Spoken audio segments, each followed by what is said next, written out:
From Pacifica Radio, this is Democracy Now!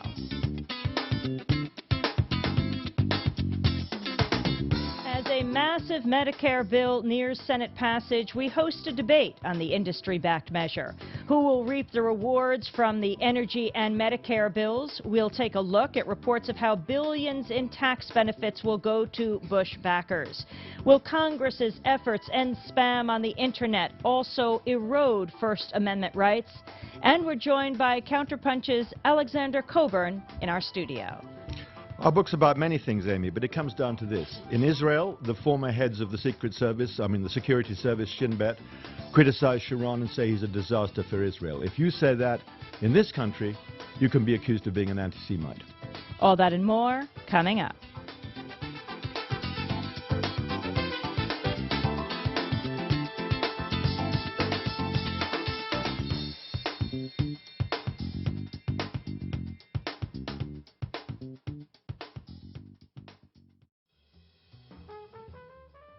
Roy Campbell and the Spam Song by Monty Python. I'm Amy Goodman. This is Democracy Now!, the War and Peace Report. The White House the Bush administration, the Bush family, just came back from London. Today we're joined in the studio by Counterpunch editor and columnist for The Nation magazine, Alexander Cockburn, who also just returned from London. His latest dateline in Counterpunch, the piece begins, quote, "This city is now recovering from the November visit of a global tyrant on whose rampages the sun never sets. His name is not George Bush, but Rupert Murdoch." Welcome to Democracy Now!, Alexander Cockburn.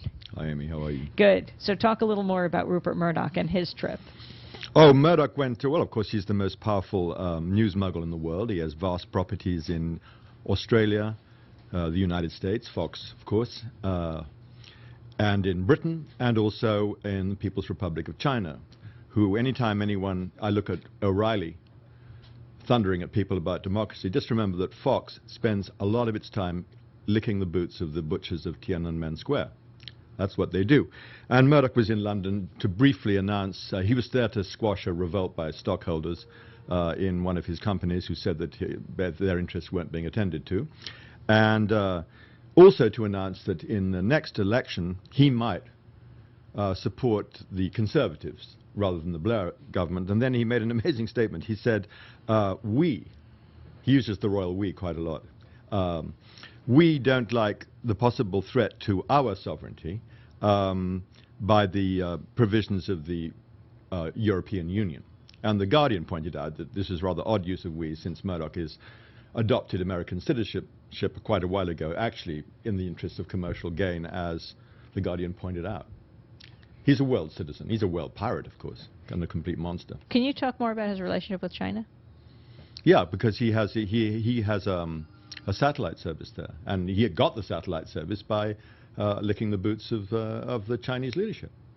The whole point of Murdoch, as a good new book by Bruce Page, published in the UK, not yet here, I hope it does, is that he essentially offers a service to governments, a sort of privatized propaganda service. And he says, if you give me regulatory relief, if you give me monopolies, as Thatcher has done, as Reagan did, as Bush is doing, as these governments, I will propagandize in favor of your party. He has absolutely no beliefs, except, of course, consummate greed in the bottom line. And he's a very conservative guy, but he's completely cynical in the way that he allocates favor. In Britain, he says now, I'm going to go and support the Tories in the next election unless he gets provisions. And The Guardian said, and it's absolutely true, and Bruce says so in his book, that you're not looking at someone providing information on, even in the way that, let's say, other news pirates do. His is strictly a quid pro quo operation for gain. That's the Murdoch game. He's a very dangerous guy, one of the most dangerous people in the world. But certainly here in the United States, the growth of the Fox network is extremely political and ideological. Oh, yeah, totally. And then, he's now... And he was willing to lose a tremendous amount of money, like he does on the New York Post, just to put forward that line. Yes, absolutely. It is a propaganda operation, but a propaganda operation always geared to getting these concessions and these handouts from government. And in England, you know, he controls about half the news media market. In Australia, he's enormously powerful. He has this position in China. So what will Blair do to appease him? Oh, anything he possibly can. I mean, it's absolutely grotesque. I personally think a lot of people, you know, the Murdoch press in England is ghastly, whether it's the Sun or the Times and the whole thing. I think a lot of people really don't care for Murdoch at all, but he has political leaders absolutely petrified. I don't think that if the Labour said to Murdoch in the next election, you know, we don't want your support, I don't think it would do them much damage. And his son's now taking more Yeah, power? he's grooming them to take up the imperial mantle. Well, Alexander Cockburn, you've written a book, or edited a book with Jeffrey St. Clair called The Politics of Anti-Semitism. Can you talk about the thesis of this edited volume? Well, there are many theses in the book. It comes down to this, that there are many powerful lobbies in the world, you know, whether it's the oil companies, the pharmaceutical companies, and so forth. And one of the most powerful lobbies in the United States is the Israel lobby. And it is very hard, almost impossible for a member of Congress to say anything hostile to Israel as regards its treatment of the Palestinians without suffering immediate sanction. And look at Cynthia McKinney, look at Hilliard in Alabama, look at many other cases, Moran at the moment. Whereas in Israel, you can have the four of the former chiefs of Shin Bet, the security service, stand up and say Sharon is a menace to the security of Israel. He has compromised the security of them. And they headlined in the Israeli press. In this country, no politician would dare to do that for a second, like Gephardt in the debate. You know. Right. Last night, the debate in Iowa of the Democratic candidates, Tom Brokaw, asked Gephardt, would he call Sharon a man of peace? And he said everything but respond to that. Absolutely petrified. What a disgusting sight. And the other thing is, if you are critical of what, you know, successive Israeli governments have done to Palestinians, if you are critical of what Zionism in practice turns out to be, in this country, very often you're accused of being an anti-Semite. The equation of being critical of a policy of a government with anti-Semitism, which after all has a huge, horrifying, infamous history going back to the Middle Ages. I've been called an anti-Semite many times, most recently by a fellow because I was critical of Irving Howe, a left intellectual, and I was critical of him, and it turned out that was meant to be somehow anti-Semitic. So a lot of the essays in the book by people like Robert Fisk of The Independent address this issue. I mean, Fisk, in his essay, just recounts some of the letters he gets. As soon as he does a piece which is a little critical of something Israel's done, he gets incredible letters, you know, reviling him, saying they hope he's going to be dead, and so on and so forth. So this book addresses the issue of the lobby. It addresses, you know, the issue of what is and is not anti-Semitism. It addresses cases like the Liberty, the U.S. ship that was bombarded by Israeli planes back in the Six-Day War, and, you know, many U.S. servicemen killed, hundreds wounded. And there's been a complete block on any real investigation. There was a cover-up by the Johnson administration. In some ways, the cover-up still continues. So, and there are essays by people like the late Edward Said. I mean, we have a meeting coming up today at the Judson Church, which will be part a memorial for Edward and part a discussion of the issues of the book. He was supposed to be at Judson Church tonight. Yeah, he was. He'd agreed. It's one of the last things he agreed to do for Edward before he finally died. And we've got myself and Elisa Klein, who used to be in the IDF, the Israeli Armed Forces, and Lenny Brenner, who's written extensively about the history of Zionism. And it'll be, I could say, I hope that people, if they're interested, should come to the Judson Church at 7 o'clock. Uri Avneri is one of the people that you have an essay from in your book, The Politics of Anti-Semitism. He's an Israeli journalist. Can you talk about the Israeli press versus the U.S. press? Oh, and the discussion of Israel, there's no comparison. You can now read Haaretz in English, which is one of the Hebrew language papers. Now, years ago, a lot of Haaretz used to be translated by the late Israel Shahak, and you probably got, I used to get these massive printouts by Dr. Shahak. Well, if he's gone, but now you can read. And anyone who is accustomed to the really appalling coverage of Israel in the mainstream press, anyone who just has a glance at the English language press, not the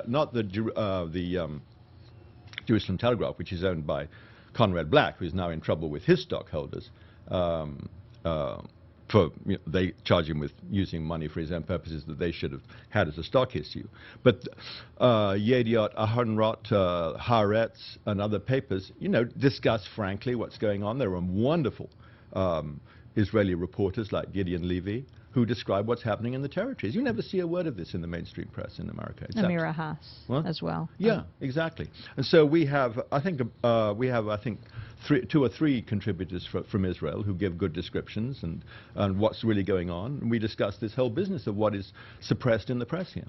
You also have a piece by Norman Finkelstein called Counterfeit Courage, Reflections on Political Correctness in Germany. Norman Finkelstein, who wrote The Holocaust Industry and who is the son of 2 Holocaust survivors. Yeah, Norman does a pretty funny piece, actually. He went to Germany, and he's really talking about real political courage and fake political courage. And he's saying, Norman, as you said, the child of Holocaust survivors from the camps, he went there, and of course he got dumped on by a lot of liberal Germans who accused him of being a self-hating Jew. And Norman makes the point, that was posturing on their part. If they'd had real political courage, they would have raised their voices in Germany against the policies in Israel that are causing, people to have their houses destroyed, their orchards ripped up, this terrible fence that's stealing more and more Palestinian land, and address the real issues, of which there are hundreds, as is constantly said in Israel. Here you barely read a line about it, and in Germany too. That's what Norman's piece is about. Kathy and Bill Christensen talk about dual loyalties. Yeah, now the Christensens are very high senior, particularly Bill he's on our website a lot. By the way, if they're interested in the book, you can go to counterpunch.org, our website, and get it that way, because it's not in all the bookstores. Many of them, but you can go straight to Counterpunch. The Christensens were senior CIA analysts, and they do address this issue of half the time when you're looking at the Congress, are you looking at someone who's voting, really at the behest of a foreign lobby, or, the Israel lobby, or we're operating on behalf of a foreign power, or what are they up to? And there's another anonymous, very polemical piece under the name of a guy called Sutherland, which really took our Vichy Congress, which we had on the website, was a pretty striking piece about how petrified Congress is, every single member of Congress, with about a couple of exceptions, of doing anything that might offend the pro-Israel lobby. Where do you think the Israel-Palestine conflict will go? I think there's an interesting debate which is sort of happening really about the two-state solution and the one state, and whether really you can talk in any meaningful sense about a possible two states. What would the second state be for Palestinians? Is it really just a series of little Bantustans surrounded by fences with no possibility of any real viable existence, or are we really going back to talking about, a one-state solution with democratic rights for all? I'm a little unclear in my mind. Avneri, for example, is passionately in favor of a two-state solution.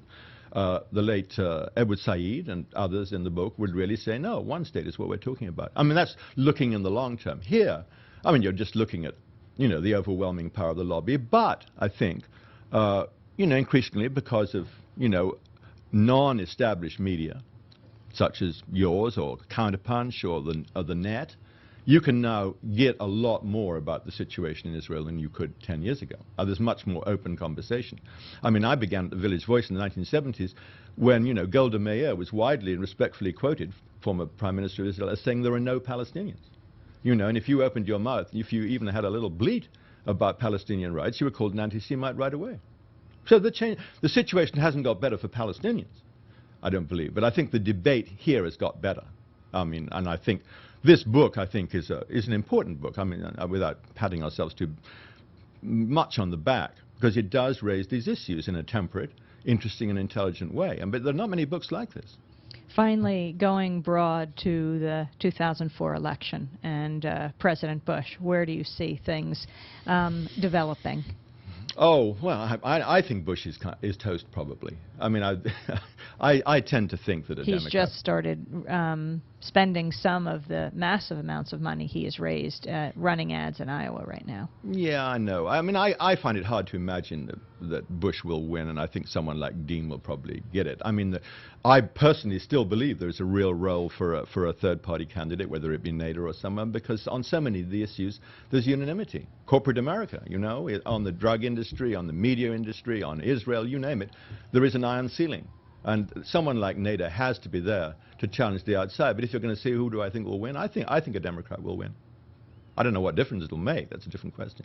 Well, Alexander Cockburn, I want to thank you for being with us. His latest book is The Politics of Anti-Semitism. It's edited by Alexander Cockburn and Jeffrey St. Clair. Thank you. That does it for today's program. If you'd like to get a copy, you can call 1-800-881-2359. That's 1-800-881-2359. Our website is democracynow.org. That's democracynow.org, where you can sign up for our daily digest that lets you know news and information that we are covering every day.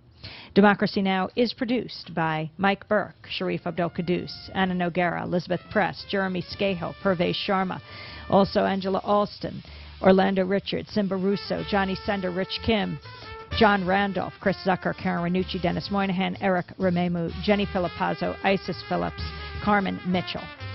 I'm Amy Goodman. Thanks for joining us for another edition of Democracy Now!